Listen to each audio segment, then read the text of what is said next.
Donc, on nous a demandé de trouver un travail en ECR, c'était full facile. Hey, j'ai pris 5 minutes puis j'en ai déjà trouvé un. Faux. Non, mais sérieusement, à notre âge, c'est vrai que c'est quand même compliqué de trouver un travail parce qu'on est encore perdu dans nos idées pis tout. Fait qu'en ECR, on a trouvé 3 façons de trouver un travail pour chaque, pas genre, personnalité qu'on a dans notre tête.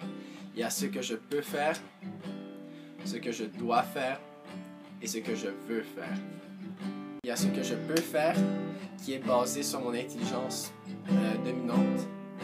Il y a ce que je dois faire qui est basé sur les besoins de la société. Et il y a finalement ce que je veux faire. Dans le fond, c'est moi, c'est genre mon rêve. On va commencer avec ce que je peux faire. Okay. Donc, pour le premier, justement, il faut calculer mon intelligence dominante. Fait qu'on a dû faire un test d'à peu près même pas 15 minutes pour savoir lesquels. Il y avait plusieurs sortes d'intelligence dominante. Il y avait linguistique, kinesthésique, spatiale, visuelle. Et moi, j'ai eu intrapersonnel. Yo les gars, c'est quoi votre intelligence? Ah moi? Je suis spatial. Je suis kinesthésique. Kobe. Hola, señor. Yo estudio las lenguas. Quoi? I study languages. Merde, je suis linguistique.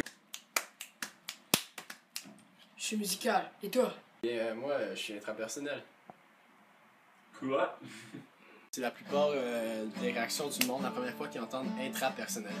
Dans le fond, intrapersonnel, c'est quand tu as la capacité de bien communiquer avec les gens. Il y a plusieurs métiers qui prennent ça.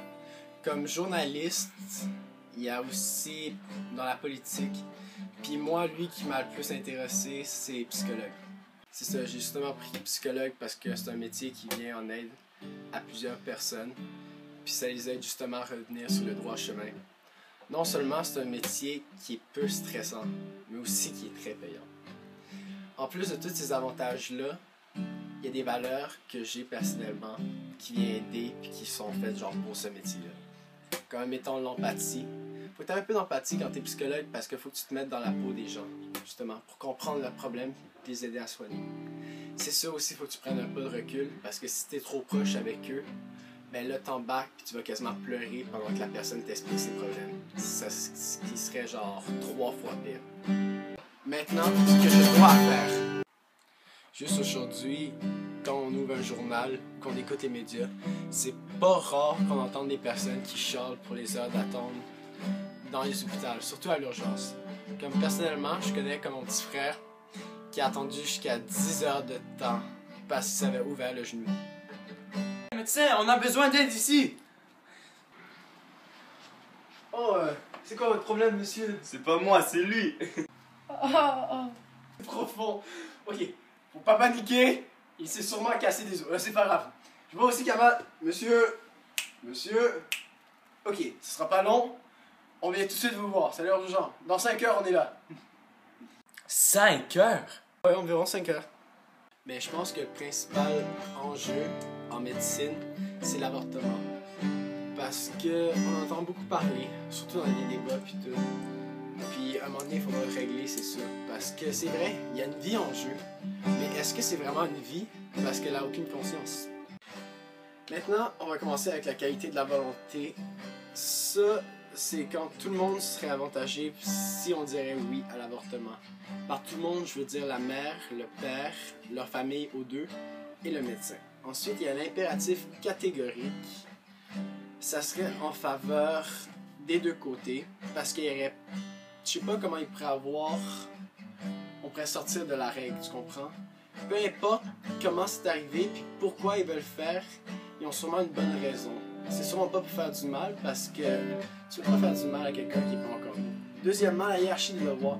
La hiérarchie des devoirs, en général, elle est respectée parce que les devoirs larges passent après les devoirs stricts. C'est sûr qu'il y en a certains qui vont dire oui, mais un devoir strict qui serait pas respecté, ça serait la mort du bébé. Mais rendu dans le ventre, on peut même pas considérer ça comme un bébé parce que l'enfant a même pas encore la conscience qu'il vit. Finalement, il y a l'absolu respect de la personne. Ça aussi, ça peut causer certains problèmes parce que là, il y a du monde qui vont dire encore que c'est un bébé. Mais les droits humains sont tout à fait respectés du côté de la mère car elle a le droit de faire ce qu'elle veut. ça n'a pas d'impact sur d'autres vies, à part celle du bébé qui n'est pas vraiment une vie. Quand j'étais petit, je me suis rendu compte que je voulais devenir plein d'affaires. Expelliarmus! Surprise!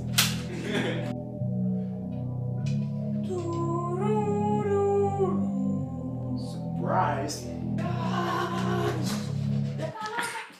Hold up. Frank. Quand je voulais devenir tout ça. Puis j'y avais pas pensé, mais aujourd'hui j'y pense. Puis je me rends compte que je peux devenir tout ça avec un seul métier. C'est un métier qui me permet de me libérer et de devenir quelqu'un. Puis ce métier-là, c'est acteur. Acteur de quoi? Merde, Simon. Quelque chose qui m'a toujours genre perturbé, parce que quand je pense à acteur, c'est que un acteur de nos jours, il n'est pas choisi par son talent. Il est choisi par sa popularité. Puis ça, je pense que c'est un des plus gros problèmes à Hollywood. Je pense qu'il faudrait que les personnes qui choisissent le CV regardent plus le talent.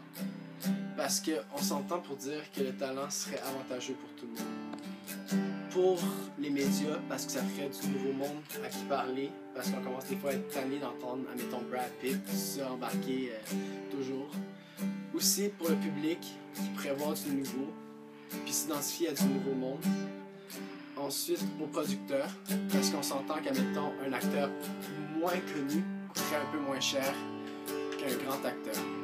Fait que dans tous les cas, choisir un acteur avec le plus de talent, qui n'est pas nécessairement connu, serait la meilleure décision. En conclusion, il y a beaucoup de métiers. Il y en a tellement, c'est difficile à choisir. Mais bon, on a trouvé un moyen de les choisir, puis moi j'ai trouvé les miens.